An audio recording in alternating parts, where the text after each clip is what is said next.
lot number 206 is a generator.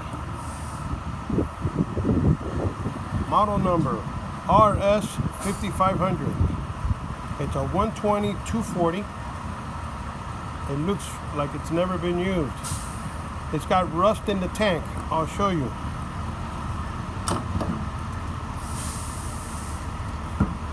I just poured some gas in there, but it's really rusty.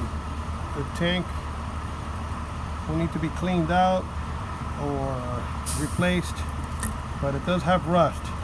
And the carburetor, it seems to be that the valve was open and old fuel got through the carbs, and probably the carburetors will need to be rebuilt.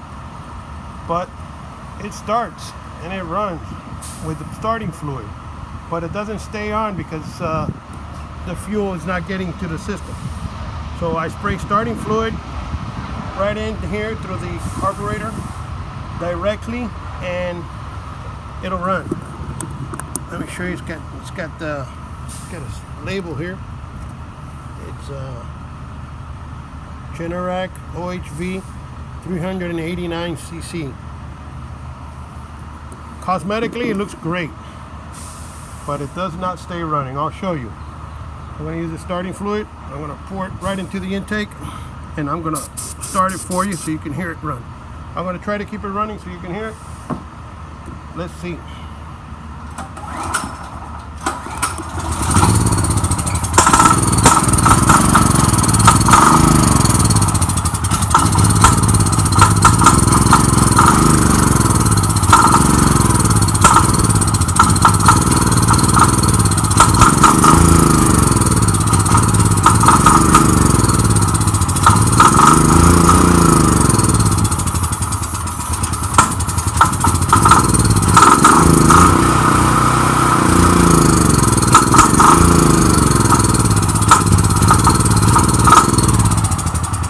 As you can see, it runs. It runs when you pour starting fluid straight to the carburetor. Remember, you need to rebuild the carburetor, most probably, and the tank needs to be replaced or cleaned out. Alrighty, well, good luck. Thank you.